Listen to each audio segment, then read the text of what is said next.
إبراهيم سعيد يهاجم المتحدث الرسمي لنادي الزمالك أحمد سالم. نسمع إبراهيم سعيد وسبب هجومه على المتحدث الرسمي لنادي الزمالك أحمد سالم، ونرجع تاني لحضراتكم بعد ما نسمع كلام إبراهيم سعيد.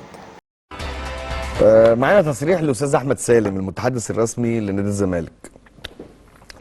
انا والله دايما ابقى عارف المتحدث الرسمي ده مش كل يوم، يعني ما اعرفش. يعني الاستاذ احمد سالم دايما لازم كل يوم تصريح، لو ما عداش تصريح في اليوم او كل ساعتين يبقى في مشكله، لا اما بقى النت قاطع لا اما التليفون فاصل شحن، يعني لازم يبقى في حاجه عشان خاطر هي اللي تعطله.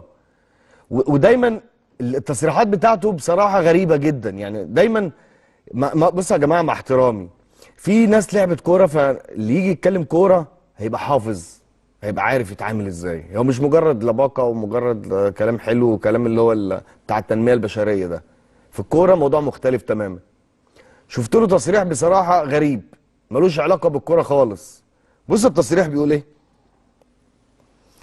هو ليه معلش يعني اشمعنى هو دي المشكله دايما اشمعنى. هي دي المشكله اللي نادي الزمالك بيمر بيها في الفتره الاخيره، وحتى دايما المتحدث الرسمي بيتكلم في الجزئيه دي اشمعنى. يعني عارفين موضوع اشمعنى دي هي ملهاش علاقه. يعني بص بيقول لك هو ليه ما طلعش تسريب صوتي للفار في الغاء هدف سيف الدين الجزيري في الاهلي بالسوبر المصري، ولا هي دلوقتي ماشيه بالمزاج؟ طب يعني اولا يا استاذ احمد الكره اوف سايد، طب يطلعوا تسريب ليه؟ هو ما حصلش حدث اصلا. يعني موضوع ليه اشمعنى؟ يعني هو دايما لسه اشمعنى دي لازم موجوده. هو لازم طلع موضوع نادي الزمالك ان هو فيه مظلوميه. طب ما نادي الزمالك يعني كل الناس اللي اتكلمت على ضربه الجزاء اللي هي عملت الازمه بيقولوا ان نادي الزمالك اتجامل فيها، يعني فعادي خلاص ماتش وعدى زي ما بيتقال.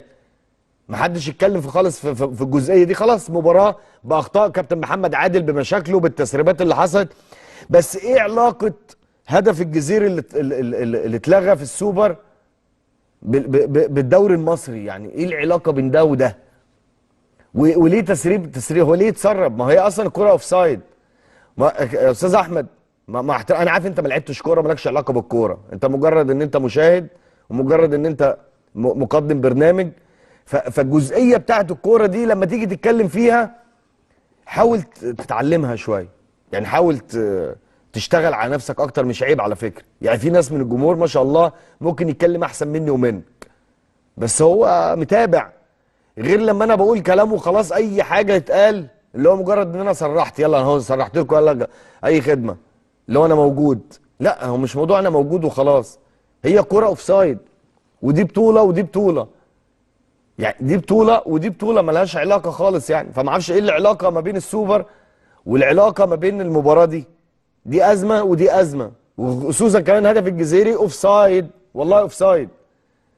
استاذ احمد هدف الجزيري اوف سايد مش محتاجه تسريب صوتي، لان هو الحدث ما كانش فيها شك، خلاص هي اتعرفت على طول، كانت باينه ان هي اوف سايد. فده بس بالنسبه لي يا ريت استاذ احمد سالم يهدي تصريحات شويه، مش مجرد ان انا تصريح كل يوم واقعد اتكلم عشان ابقى باين ان انا متحدث. على فكره المتحدث الرسمي انت المفروض ان انت حتى لما تيجي تتكلم بتتكلم في احداث النادي، في الاساسيات بتاعه النادي. مثلا زي مشكله مثلا باتشيكو، تطلع تفهم الجمهور نادي الزمالك يتقال له ايه. الحته بتاعه الكوره ابعد عنها، مش بتاعتك، يعني سيبها الناس، يعني سيبها الناس، مش حتتك مش تبعك. مش مع احترامي مهما كنت متابع مش هتوصل للحته برضو اللي هي كوره، لان هي صعبه وممكن تكون تقيله شويه عليك. يعني ابعد نفسك على الحته دي عشان حتى كايمج ليك، حتى ان انت متحدث لاسم نادي الزمالك، فالناس ما تقولش ايه اللي انت بتقوله ده مش حلوه، لانك انت مسؤول في نادي الزمالك واسم، ودايما تصريحاتك بتعمل ازمات وعليها لغط كتير جدا وجدال. فكمان هتيجي في الكوره لا يعني ما يبقاش الموضوع شكله مش لطيف، شكله مش لذيذ اصلا. يعني فده الجزئيه اللي انا بتمنى ان حضرتك تركز فيها. ركز مع نادي الزمالك، وصل للجمهور ازاي تحل الازمات، حاول تاخد الصيغه بتاعه المجلس الاداره اللي بيوصلها، وصلها بشكل جميل. حضرتك شخصيه راقيه، بتتكلم باسلوب محترم لبق زي ما بيتقال، كل ده جميل على فكره، ده حلو وصله للجمهور، واحنا برضه في نفس الوقت بنشوفه وبنقدر نرد يعني. ورجعنا لكم تاني، وده طبعا كان سبب هجوم إبراهيم سعيد على المتحدث الرسمي زي ما حضراتكم سمعتوا في الفيديو. طبعا إبراهيم سعيد كل كلامه كان عشان أحمد سالم المتحدث الرسمي بتاع نادي الزمالك دخل موضوع كرة سيف الجزيري في موضوع التحقيق اللي بيتحقق مع محمد عادل بسبب التسريب اللي طلع في مباراة الزمالك والبنك الأهلي. وقال طبعا أحمد سالم إن اشمعنى إن ما سمعناش تسريب في مباراة النادي الأهلي والزمالك في السوبر في الهدف اللي اتلغى بتاع سيف الجزيري.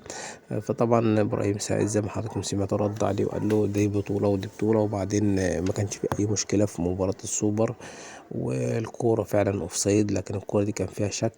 واللي عمل اللغط الكبير أوي طبعا في مباراة الزمالك والبنك التسريب اللي طلع للحكم اللي هو بتاع الفار لما نداه على محمد عادل، والتسريب اللي طلع وكان حكم الفار بيأكد عليه انها ركلة جزاء مش فاول، لان قال ان الفاول اتعمل بعد ما اللاعب لمس الكرة بإيده، لكن العكس صحيح ان اللاعب اصلا ناصر منسي عمل فاول قبل ما لاعب البنك يلمس الكرة. فدي كانت المشكلة الكبيرة، ولحد دلوقتي في تحقيق مع محمد عادل بسبب التسريب دوت اللي طلع هل هو صحيح ولا لأ. فالكلام كله المفيد ان ابراهيم سعيد ان لازم المحط الرسمي يدخل النادي الاهلي في اي جملة مفيدة. والسلام عليكم.